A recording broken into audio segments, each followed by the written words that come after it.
കൂത്തുമെല്ലാം ഈ സമൂഹത്തിൽ പ്രചാരം നേടുന്നു. മദ്യത്തിന് പ്രസിദ്ധിയേറുന്നു.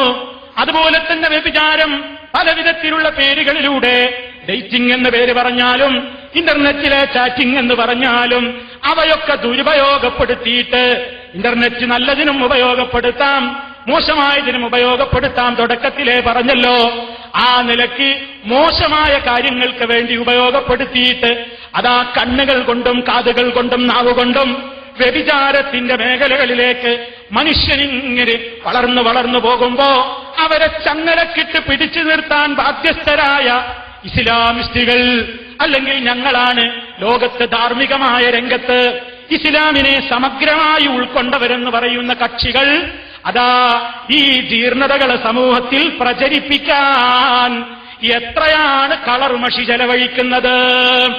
ഈ സമൂഹത്തെ ജീർണതയിലേക്ക് തള്ളിവിടാൻ അവരെന്താ ജനങ്ങളോട് പറയുന്നത്? ഇസ്ലാഹി സെന്ററോ, ഇസ്ലാഹി സെന്ററുകാരുടെയൊക്കെ പ്രവർത്തനം, സലഫികളുടെയൊക്കെ പ്രവർത്തനം എന്ന് പറഞ്ഞ ഇസ്ലാമിനെ ചെറിയൊരു മൂലയിൽ ഒതുക്കിക്കെട്ടാണ്. അവരുടെ ഇസ്ലാം എന്ന് പറഞ്ഞാൽ ഖബർസ്ഥാനിലെ വീസാൻ കല്ലുമ്മിൽ ചുറ്റും ഇങ്ങനെ കടന്നു കിറങ്ങാണ്. ഖബർ കെട്ടിപ്പടുക്കാൻ പാടുണ്ടോ? അവിടെ വിളക്ക് കൊളുത്താൻ പാടുണ്ടോ? അവിടെ പോയി ദുആ ചെയ്യാൻ പാടുണ്ടോ? അവിടെ ചെണ്ട കൊട്ടാൻ പാടുണ്ടോ? അവിടെ കുഴലൂതാൻ പാടുണ്ടോ? ഇങ്ങനെ ശ്മശാന വിപ്ലവക്കാരാണ് ഇസ്ലാഹി പ്രവർത്തകന്മാര്. ഞങ്ങൾ ഇസ്ലാമിനെ സമഗ്രമായി ഉൾക്കൊണ്ടവരാണ്. ഇസ്ലാമിന്റെ എല്ലാ മേഖലകളും അതാ ഇസ്ലാം എന്ന് പറയുന്നത് ജീവിതത്തിന്റെ നിഖില മേഖലകളെയും ചൂഴ്ന്നു നിൽക്കുന്ന പ്രത്യയശാസ്ത്രമാണ്. അങ്ങനെ ജീവിതത്തിന്റെ നിഖില മേഖലകളെയും ചൂഴ്ന്നു നിൽക്കുന്ന പ്രത്യയശാസ്ത്രത്തിന്റെ സമഗ്രമായ ഇസ്ലാമിന്റെ വക്താക്കളാണ് ഞങ്ങൾ ഒരു മേഖലയിലും ഇസ്ലാമിനെ വിട്ടിട്ടില്ല. മുജാഹിദുകൾക്കാകെ തൗഹീദ് പറയുമ്പോഴേ ഇസ്ലാമുള്ളൂ. അത് തന്നെയും അവരുടെ തൗഹീദ് പൂർണ്ണമല്ല. കാരണം രാഷ്ട്രീയ ശിർക്ക് അവർ ചെയ്യുന്നുണ്ട്. വോട്ട് ചെയ്യുക എന്ന ശിർക്ക് ചെയ്യുന്നുണ്ട്. കലാലയങ്ങളിൽ പഠിക്കുക എന്ന ശിർക്ക് ചെയ്യുന്നുണ്ട്. താഗൂത്തിന്റെ കോടതികളിൽ സേവ ചെയ്യുക എന്ന ശിർക്ക് ചെയ്യുന്നുണ്ട്. അങ്ങനെ ഒട്ടേറെ ശിർക്കുകൾ അവരിലുണ്ട്. അതുകൊണ്ട് തൗഹീദും പൂർണ്ണമല്ല. പിന്നെയോ കുടുംബരംഗത്തോ, അതുപോലെ തന്നെ ഇസ്ലാമിന്റെ രാഷ്ട്രീയ രംഗത്തോ, അതുപോലെ തന്നെ സാമ്പത്തിക മേഖലയിലോ ഇസ്ലാം വേണ്ട. സീസർക്കുള്ളത് സീസർക്കും ദൈവത്തിനുള്ളത് ദൈവത്തിനും എന്ന മട്ടിലാണ് മുജാഹിദുകളുടെ പ്രവർത്തനമെന്നും ഞങ്ങൾ സമ്പൂർണമായി ഇസ്ലാമിനെ എല്ലാ രംഗത്തും അവതരിപ്പിച്ച് അത് ഉൾക്കൊള്ളുന്നവരാണ് എന്ന് ജമാഅത്തെ ഇസ്ലാമിയുടെ സഹോദരങ്ങൾ പറയുമ്പോ കേൾക്കാൻ നല്ല ചന്തമുള്ള കാര്യം തന്നെ. പക്ഷേ ലിമ തഖൂലൂന മാ ലാ തഫ്അലൂൻ, നിങ്ങൾ എന്തിന് നിങ്ങൾ ചെയ്യാത്തത് പറയുന്നു? അള്ളാന്റെ അടുക്കൽ വലിയ കോപം എന്താണെന്നറിയോ? കബുറ മഖ്തൻ ഇൻദല്ലാഹ്, അള്ളാന്റെ അടുക്കൽ കോപത്താൽ അതികഠിനമായ സംഗതി അൻ തഖൂലൂ, നിങ്ങൾ പറയലാണ്, മാ ലാ തഫ്അലൂൻ, നിങ്ങൾ പ്രവർത്തിക്കാത്തത്. ഈ സമുദായത്തിന്റെ മുമ്പിലേക്ക് ചിലപ്പോൾ എഴുതും, അതാ സ്ത്രീജനങ്ങളെ നിങ്ങൾ ഉണരണം, നിങ്ങളുടെ ശരീരം വിട്ടുകൊണ്ട് ഇവിടുത്തെ കുത്തക മുതലാളിമാര് കച്ചവടം നടത്തുന്നുണ്ട്, അതുകൊണ്ട് നിങ്ങളുടെ ശരീരം വിൽക്കുന്നതിനെതിരെ സ്ത്രീകളെ രംഗത്ത് വരണേന്ന് അതാ അമീറുമാര് മുത്തഫിഖ് ഹൽക്കയിൽ വെച്ച്, അതാ ഹൽക്ക യോഗങ്ങളിൽ വെച്ച് ജനങ്ങളെ ജാഗരം കൊള്ളിച്ച് പഠിപ്പിക്കുന്നു. അതൊരു ഭാഗത്തങ്ങനെ പറയുമ്പോ മറുഭാഗത്തതാ ഇതുപോലെയുള്ള പത്രങ്ങളിലൂടെ അവർ ഈ സമൂഹത്തിന്റെ മുമ്പിലേക്ക് ജീർണതകൾ ഇങ്ങനെ പ്രചരിപ്പിക്കുന്നു. കാണുന്നുണ്ടോ? ഈ കാണുന്ന സാധനം ഏതാണ്? ഇത് ഗൾഫ് മാധ്യമമാണ്. എന്റെ പ്രിയപ്പെട്ട സഹോദരങ്ങൾ കാണണം, അറിയണം.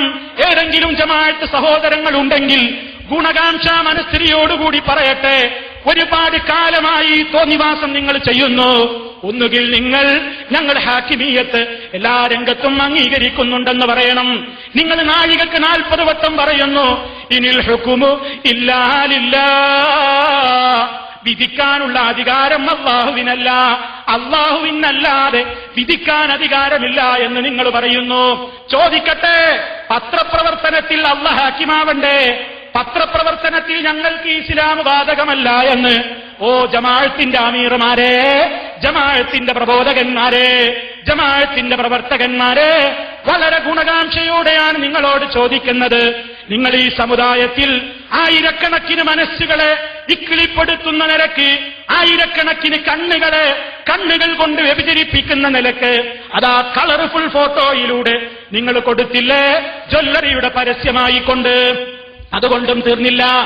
ഈ സമുദായത്തെ ഏറ്റവും വലിയ അശ്ലീലതയിലേക്ക് കൊണ്ടുപോകുന്ന അതാ മസാലപ്പടങ്ങൾ, അതുപോലെ തന്നെ സിനിമകൾ, ആ മേഖലയിൽ അതുപോലെ തന്നെ അതാ ജ്വല്ലറിയുടെ പരസ്യമായിട്ടും ഇലക്ട്രോണിക്സ് ഉപകരണങ്ങളുടെ പരസ്യമായിട്ടും അതാ നോക്കൂ നിങ്ങൾ.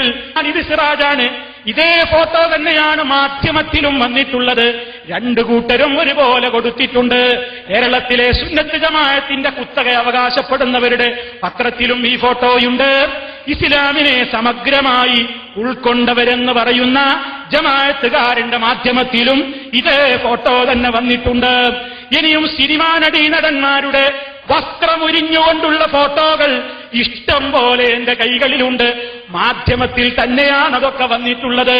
സിറാജിലും ഉണ്ട്. ഈ നിങ്ങൾ ചിന്തിച്ചു നോക്കൂ. ഈ ഇസ്ലാമിനെ സമഗ്രമായി ഉൾക്കൊണ്ടു എന്ന് പറയുന്ന കക്ഷികൾ ഇസ്ലാമിനെ എങ്ങോട്ടാണ് കൊണ്ടുപോകുന്നത്? എവിടേക്കാണ് ജനങ്ങളെ കൊണ്ടുപോകുന്നത്? ഇനി അതങ്ങ് മാധ്യമമല്ലേ? ഞങ്ങൾക്കതാ ബുഖാരിയുടെ സ്ഥാനമുള്ള ഒരു പത്രമുണ്ട്, പ്രബോധനം അല്ലേ? പ്രബോധനം കൊടുക്കുന്ന സന്ദേശം എന്താ? പ്രബോധനം കൊടുക്കുന്ന സന്ദേശം എന്താ? നിങ്ങളൊന്ന് വളരെ അത്ഭുതത്തോടുകൂടി പ്രിയപ്പെട്ടവരെ, ഇത് ലേറ്റസ്റ്റ് പ്രബോധനാണ്. ഈ പ്രബോധനത്തിൽ നിങ്ങൾ നോക്കൂ, ഒരു ലേഖനുണ്ട്. ആ ലേഖനത്തിന്റെ ഹെഡിങ് ഞാൻ വായിക്കാം. എബൌട്ട് എല്ലിയിൽ നിന്ന് സൂഫി പറഞ്ഞ കഥയിലേക്കുള്ള ദൂരം. ഹോളിവുഡിലെ സിനിമകളെ പ്രശംസിക്കുകയാണ്. എബൌട്ട് എല്ലി എന്ന് പറയുന്ന സിനിമയിൽ നിന്ന് തുടങ്ങിയിട്ട് നമ്മുടെ നാട്ടിലെ ഒരു ചങ്ങാതി ഈ സമൂഹത്തിൽ ഇപ്പൊ അടുത്ത് റിലീസ് ചെയ്തിട്ടുള്ള ഒരു പടമായ സൂഫി പറഞ്ഞ കഥ, അതിലേക്കാണ് എത്തി നിൽക്കുന്നത്.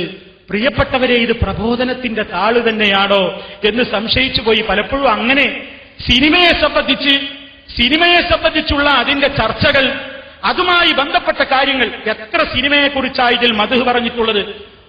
വ്യത്യസ്തമായ ദൃശ്യാനുഭവങ്ങളും ചർച്ചകളും ബാക്കി വെച്ചുകൊണ്ടാണ് കേരളത്തിന്റെ 14ാമത് അന്തർദേശീയ ചലച്ചിത്രോത്സവം കടന്നുപോയത്.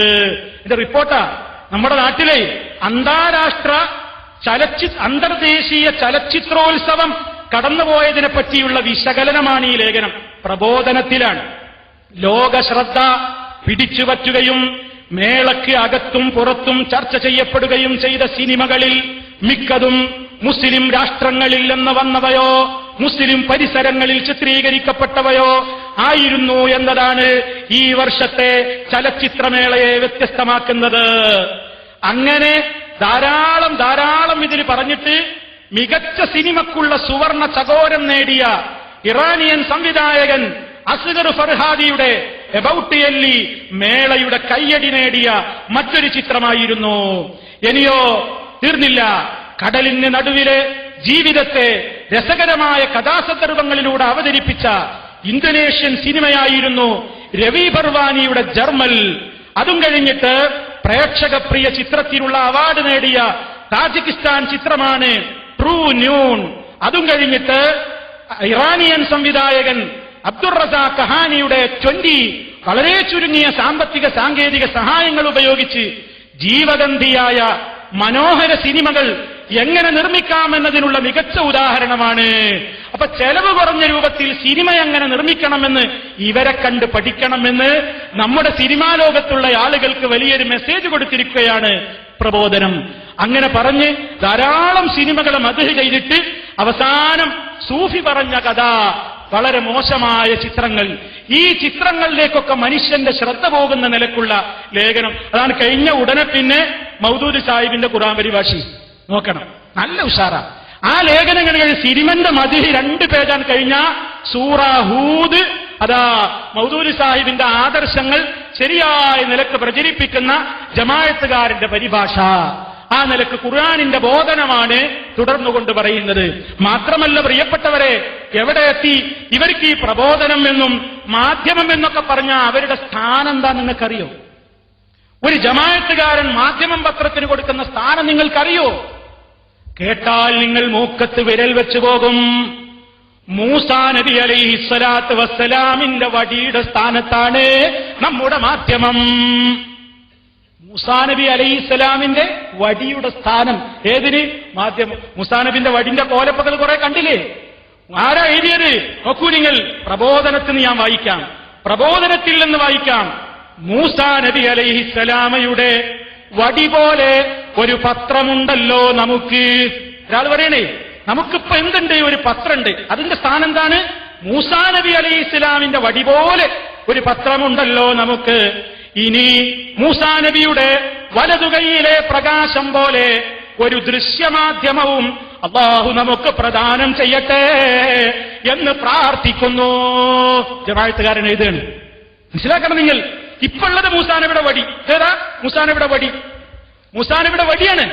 ഇതുപോലെ ഒരുപാട് മൂസാ നബിയുടെ വടികൾ കുറേ ഉണ്ട്. ഇങ്ങനെ മൂസാ നബിയുടെ വടി ഇപ്പൊ നമ്മൾ എടുത്തിട്ട് ഇനിയിപ്പോ നമുക്ക് എന്തിന്റെ കുറവാണ്? മൂസാ നബിയുടെ രണ്ടാമത്തെ ദൃഷ്ടാന്തമായിരുന്നു പോക്കറ്റിൽ ഇങ്ങനെ കൈവച്ച് ഇങ്ങനെ എടുത്താ പ്രകാശിപ്പിക്കും. അതുപോലെ ഒരു ദൃശ്യമാദ്യം, ഒരു